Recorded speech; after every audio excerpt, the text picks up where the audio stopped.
All right, welcome. Uh, Welcome to our students today, and I'm glad that we can meet together. This is Dr. David Johnston, whom I got to know through the Fuller School of Intercultural Studies. And he's been a professor of mine for a couple of classes. And I have real deep respect for what he's done and the work he's done. And he's written a couple of books. One's called Earth, Empire, and Sacred Texts, looking at Muslims and Christians as trustees of creation. And that's particularly what I'm interested in today in thinking about a bridge in terms of the concept of vocation between Christians and Muslims. And I've read off in the Human Trustees blog that he has. So I'm going to ask you to introduce yourself some more and say a little bit about your background and your interest, and especially as a Christian, what's your interest in Islam and what's your current project? Thank you. Well, thank you for inviting me. This is fun. It's a privilege. Appreciate it. My parents were missionaries in France. My father had worked with Young Life, which is an outreach to middle school and high school. In those days, it was mostly high school students. And but his brother had preceded him. His brother was with the Evangelical Alliance Mission, Scandinavian group that were trying to be missionaries in France, and he was just starting. So this was the beginning of a work, and he ended up starting a church, but he worked with young people as well. But that's where I grew up. So I went to French schools basically from kindergarten to the end, before college, so I went to Westmont College in California. My last 2 years, my parents were going. They actually waited a year to go to Pasadena, California, where my parents and my mother is from, really, and her home. One of the churches that supported them, the main church. That's what brought me there, and then I went to seminary after that, and I just felt like God was calling me to go to France and work with my father. I mean, there's such a great need in France, post-Christian kind of society. But then I had been engaged to this French gal who was the daughter of our pastor in Lyon. I'd taken a year off and brought a team from the US. And something like 6 weeks before the wedding, she broke it off. Distance doesn't always make the heart grow fonder. But God used that the last minute to remind me that particular January, this was in June, I was supposed to graduate from seminary, and that I had gotten to know an Algerian during that year who had grown up in France as I had, but who had embraced Christ. Mainly through the Young Life work in the French Alps, and there was a bond there between us. I'd spent a lot of time with him because he had just become a Christian and literally baptized the day we arrived in Lyon, and so God used him, because he had gone to Algeria to university, done higher degree in economics, but he came and told me that these students are so open. They were Algerians were Christians long before they became Muslims. Saint Augustine was one of us, and all that kind of stuff. So anyway, God used him to bring me there. I went without any mission backing.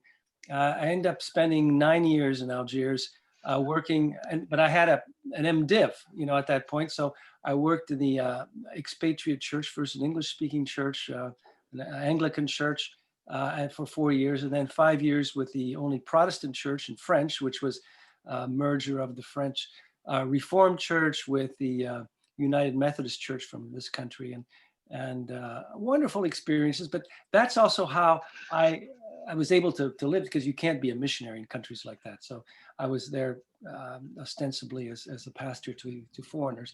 But I watched closely as the Algerian underground church was growing, and Nabil, his name is Nabil, was being used. And so I watched that, and I was single most of my time in Algeria. And I had a lot of young men who were coming to Christ. I mean, I'm not much of an evangelist, but Algerians were coming to Christ. This was a movement of the Spirit of God, and literally, I was there kind of discipling them. I was like the big brother and teaching them, Mm-hmm. and I would put them up and feed them. And so anyway, that were great experiences. But that's how I got interested in Islam. I mean, the Catholic fathers had a 5 minutes walk from the Anglican church where I was staying, and we were a group of 5 or 6, 7 or 8. The group would grow and wax and wane. Internationals, 20 somethings like myself. There was a community that worked with the American school, but anyway, with the children in the American school. But I was there as an associate pastor. And well, anyway, that's how I got started learning Arabic. They had a 5 minutes walk from there, a great school, probably the best in North Africa for learning classical Arabic or modern standard and or the local dialect. So anyway, things came together, and that's how it began. And then Egypt, teaching in a school, but that's where we learned. My wife just used a method for learning Arabic, which was very kind of down to earth, and she did great. And I was able to progress. And finally, when we came to Israel, Palestine, we lived in just outside of East Jerusalem in Bethany, Lazarusville, as it says in Arabic. And you can go to Lazarus' tomb, you can see it. But anyway, I taught at the Bethlehem Bible College and for 3 years, and by then I was able to teach in Arabic. But yeah, so there's always this kind of desire to know more about Islam and sort of leverage that knowledge that I gained just interpersonal relationship with Muslims. And I just love their hospitality, and each country was very different, but there were some common patterns. And so that's what motivated me, and I ended up doing this PhD at Fuller. I hadn't intended to do it, but Dudley Woodbury got on my case. I had done a THM with him before, and he really wanted me to stay and do a PhD. And I said, I'm sorry, I'm not really interested. And Young Life doesn't really want me to, I said. But anyway, years later, it seemed very right. So our daughter had some special needs, and we had to leave in any case. So we ran into a brick wall, came back to the States, and I said, okay, Dudley, I'm ready. I think this time you're right. I should do a PhD. Yeah. So that's the long and short of it. Great. Wow. It's amazing how God works through all of those channels. And yes, it sounded like it was quite a long journey. It was, yeah. It 9 years, wasn't just 18 years, yeah. Till oh, wow, 18 years. Wasn't an overnight a vision or a dream. It came through a lot of doors that you tried to open up. Right. Something like that. I remember too about the connection to Bethlehem Bible College. My wife and I support them. I went to one of the Christ at the Checkpoint conferences there. Yes. And yeah, I really love that school and pray for them now too. I mean, they're suffering as well with COVID. Yeah, Jack Sara, the president, was one of my students at the time. So okay. I feel very, very invested. But I need to go to a Christ at the Checkpoint. I just haven't been able to yet. Glad you got to go. Yeah, me too. That was great. Really great. Yeah. So this course is really about vocational discernment. So thinking of your story and how that came to be, and how God opened all those doors, and you got to see the path. And some of it was circumstantial, right? You had special needs child, and had to come back to the United States, right? But so I'm interested in focusing on how Islam would speak to a sense of human purpose. Where I read that chapter that you've written as about a lot of that whole section was on bridge building between Christians and Muslims, if I've got that correctly. Yeah. But you described the meaning of a couple of Arabic words, and Khalif, and I'm not sure if I pronounced this right, Tawheed. It's a hard H. Tawheed. Yeah. Okay. What's really strike me is that they could be building blocks for a sense of mission or purpose within Islam. Could you talk about that a little bit? Yes, God for Muslims is not only the creator, but he calls Muslims, so his devotees, to not only engage in the rituals, so the 5 pillars, praying 5 times a day, going to Mecca if you can once in your lifetime, but certainly giving of your giving to charity, the zakat, and the like, and the pilgrimage. I mean, I mentioned the pilgrimage, but yeah, so all those things need to be done, but there's a sense in which they are called to be in the world in a similar way, a parallel way that it is for Christians. And that is that they are called to do justice and to be involved in society. There's not a strict sense of separation between mosque and state, if you will, between Mm. faith and the political realm. And that's, of course, tripped them up a lot in the modern period because, um, in the modern period, we've come up with nation states, which is a Western concept, and the state there is so much more powerful and so much more intrusive, really, in people's lives. And so trying to translate that concept in Islamic terms, you have what you call political Islam, and there are many different flavors. And I mean, the very extreme, and then the very sort of moderate, like Rashid Ghannouchi in Tunisia, but especially Erdogan in Turkey. Although Erdogan has sort of veered into an authoritarian kind of rule, but he started off as a sort of a soft Islamist, as they put it. Mhm. But Mhm. anyway, they're Muslims who are fine working under a secular constitution. So that tells you what political Islam can also be. Anyway, all this to say that Muslims believe that they are called to be on earth as representatives of God. Somehow, their presence here should contribute to the common good of humanity. It's similar to the Jewish concept of tikkun olam, Mhm. building the world. That somehow, and it flows very directly from this idea of the image of God, right? God created us in His image, and that's not in the Quran, but there is a hadith, and it's all the major, well, two or three of the major, at least, collections of hadith. And hadith, by the way, are the collections that have gathered words from the prophet or actions of the prophet, things that the Prophet Muhammad has done. And so in Islam, basically, you have two sacred texts. You have the Quran on a higher level, but you still have these collections of words and reports of what the prophet said and did that are very important to Muslims. And one of them does say that he, meaning God, created Adam in his image. And you have that. It's there. Now, most Muslims don't know about Mhm. that, but it's very well attested, actually. And some contemporary scholars have actually pointed that out, like Khalid Abu Fadl has mentioned that, and a few others. But it's there, and you can certainly bring that up. But really, the common ground is between this idea of God creating us with a purpose. So in Genesis 1, it's clear that Adam and Eve, representing the human race, are called by God. They're created in God's image, male and female. He created them. But then it says, multiply and fill the earth. And there's this idea of dominion, but a dominion that is accountable to God. Obviously, Mhm. take care of the earth. And you have that idea of taking care of the garden in Genesis 2.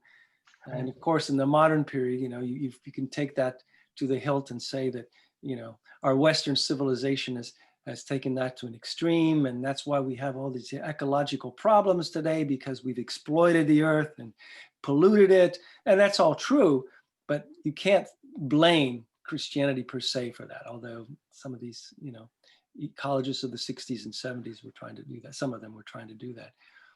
But I think Muslims and Christians today have come to the realization that we have a calling to take care, number one, of the earth, because we are God's trustees and we will be accountable to Him for how we've used our resources. And that's the resources of the earth. And so managing climate change, managing pollution, all that, it takes it takes a village. I mean, we are one big human family, and we need to work together. So that's part of that. And then the other thing is taking care of one another as human beings. And as I mentioned in the chapter, I talk about, and well, also the end of chapter 10, which is sort of a summary of this human trusteeship idea coming from the study of Genesis, that we are we are accountable to God also for human rights and preserving the dignity of each human person. And Muslims care about justice a whole lot, and that's why the second book I have is Muslims and Christians debate justice and love, and you can't have justice without love. And it's kind of interesting how the two go back and forth. And the stereotype is that Muslims are all about justice and Christians are all about love. But you know what? You can't really disassociate the two. Mm-hmm. Because if Mm-hmm. there is such a thing as human dignity that is anchored in the creation of God, then each person is absolutely irreplaceable and incalculably valuable in God's eyes.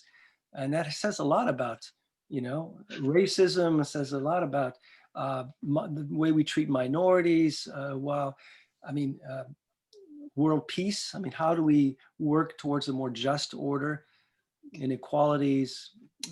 Anyway, just a lot of things. So Muslims and Christians can both come together on these ethical issues, practical issues, because both feel that somehow by virtue of creation, we are called to care for the earth together, humankind and other kind. Mm-hmm. Mm-hmm. Mm-hmm. You know what's interesting? In the class that we've also looked at Catholic social teaching Yes. and identified the 7 principles of Catholic social teaching, one of which is care for creation. Yeah. But also it all rooted out of human dignity, Yeah. the concept. And there's a lot of similar language there too, it seems like, that helps show the connection between maybe what Christians are saying and Muslims are saying. Yes, absolutely. Mm-hmm. So if I would ask my Muslim friends, are we created in God's image? What do you think they would say? Well, it's touchy for Muslims because it's it's sort of narrowing the gap between creator and creature. And for them, God is so transcendent, so far above, that this becomes a little bit problematic. Now, Sufis, so the mystical tradition of Islam, is very comfortable with this. And you have a whole long literature on this, and in which Jesus is the seal of the saints. Not everybody says that, but there are some texts that do bring that Mm-hmm. up. And there are different brotherhoods. I mean, Sufism is a huge phenomenon historically among Muslims. And mysticism, by the way, is just this among Jews, Christians, Muslims, and other groups. I mean, you could argue that there's a very strong mystical tradition in Eastern religions as well, although they don't have a transcendent God per se, but there's a supreme soul, capital S, and nirvana or moksha Mm-hmm. for Hindus. It's all about merging with the so Mm-hmm. mysticism is about becoming one with the transcendent, and so for followers of the 3 monotheistic religions, faith traditions, we want to become one with God, and so for Sufis, that idea of being created in God's image is much more comfortable. In fact, they talk about it, and there's a connection. And a lot of progressive Muslims today, they're a small minority, but they're influential because they're intellectuals with a lot of influence, certainly in the United States and a few other places.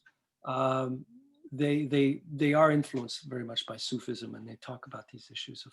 Mm-hmm. Now, your average Muslim is going to recoil a bit, created in God's image. And that's why it's best, I think, to emphasize the fact that we are trustees, God's trustees, God's deputies, God's representatives, God's stewards. I mean, that's a favorite word that evangelicals like to use.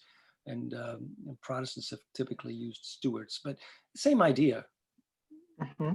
I've seen what you're describing.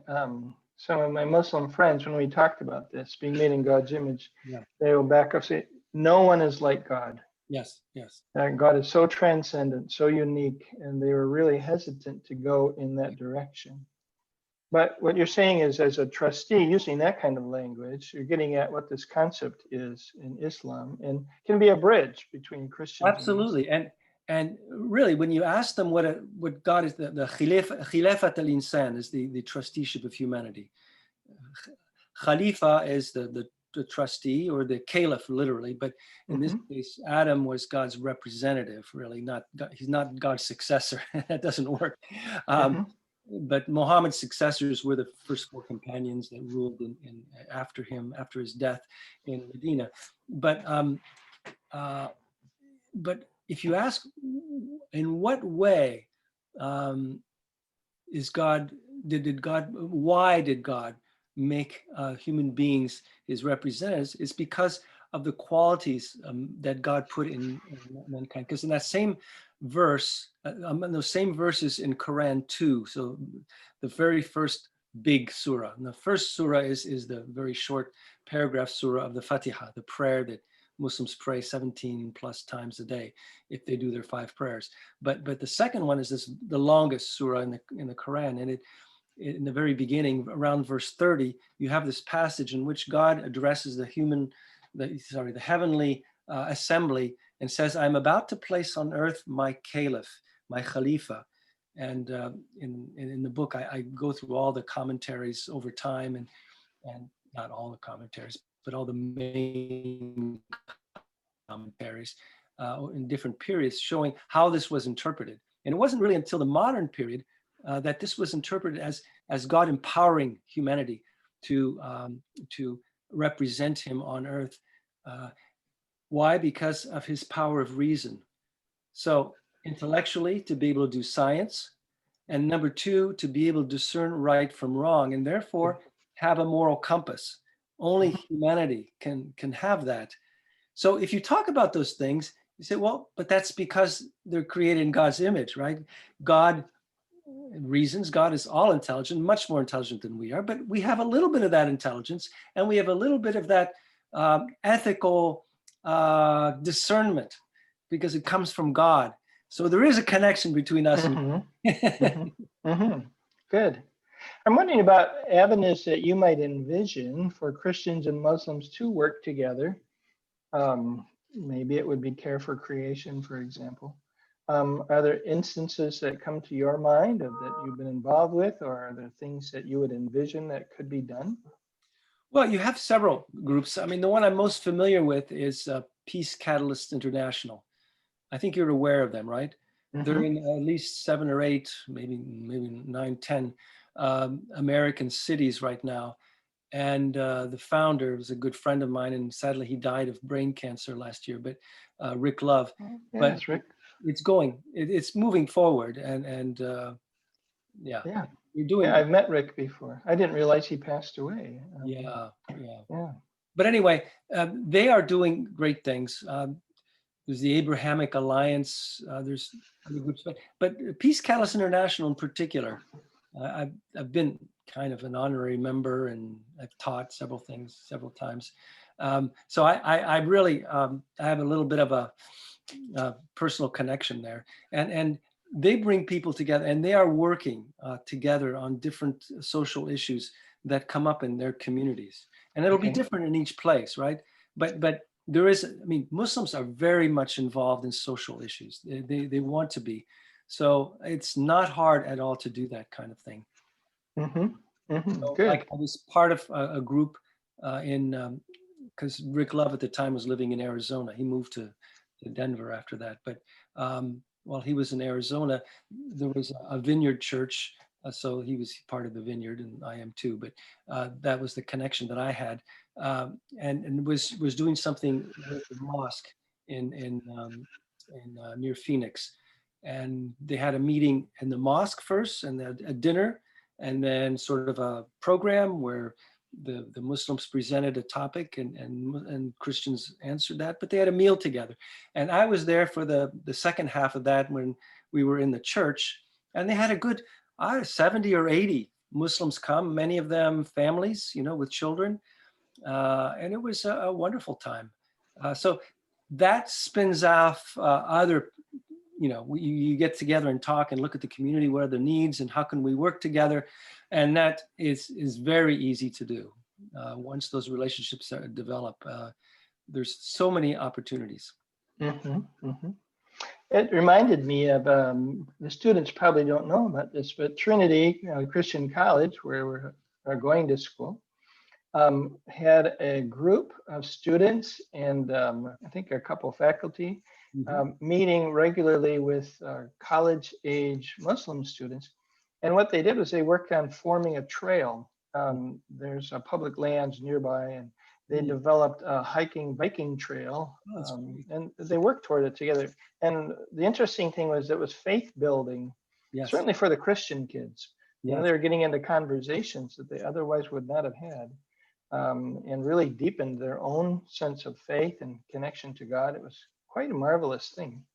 Have you heard of the Interfaith Youth Corps? Yes, right. Guru Patel. Yes, that's Right. a wonderful example of a Muslim who's, founded an organization bringing together young people. I mean, it's much more than just Christians and Muslims. I mean, you have Hindus and Right, Buddhists, right. and a variety of traditions. But I like his view. It's about social service, Right. and projects. Improving the community and serving the poor and the like, and they come together, and there's very much an awareness that, a directive that we're not trying to convert anybody. We're trying to help people discover their traditions more deeply and share them with others, and then put them into practice, leverage them to serve our neighbors. So I like that concept very much. Yes, yes. I've met a number of people connected with the Youth Corps. Yes, start in Chicago. Yeah, it's in our area. Yeah, right. There's also an organization that's coming out of Wheaton College, or at least associated with them, that's trying to do a similar thing from an evangelical perspective. I see. Build bridges too. I've had conversations with them a year ago, but since COVID, it really shut a lot of that stuff down, unfortunately. Yeah. At least put it on the back burner for a while. Right? Yeah, I think there's much more of an interest in that in the millennial generation. I think we're going to see, and it's great that we can encourage that as older. One of the things that I'm doing, I just had conversations last week with a Muslim friend of mine, and I'm working with another group to do something called photo voice. It was like I was kind of bothered that not being able to further relationships because, I'm not seeing a lot of people, period. Right. And photo voice is a way you take pictures with your phone, and then we're going to do it online. And there'll be maybe 15 Muslims, 15 Christians, and then it's a story. What does your faith look like every day? Which is kind of actually what our class is about too. Oh, that's great. It's kind of cool that way. And it's going to build a conversation. At least we're sure hoping so. Oh, that's going to do that by sometime next month. Oh, that's a wonderful initiative. Yeah, I'm really happy with it. Well, thanks so much. Anything you'd like to add or mention? Well, just want to encourage, not everybody's going to be into this, but if you feel a particular pull as a student to study more about Islam, there are plenty of opportunities. And I think that there's an open door right now. And even the political situation might be an invitation to, there's plenty of anti-Semitism that's sort of reared its ugly head lately. But also, Islamophobia is a real issue. And I think we Christians should stand with our Muslim brothers and sisters and say, you know what? We are all citizens. We all have equal rights. Civil rights are important. Human rights are important. And finding ways to be allies. And in this time there's just a lot of, there's racial prejudice, certainly, but there's also, Muslims feel under attack too. So I want to stand up with them. Yes. Well, great. Well, thanks so much. And appreciate it, Dr. Johnston. And I'm going to pause our recording and say goodbye to the students. Bye-bye. Take care now.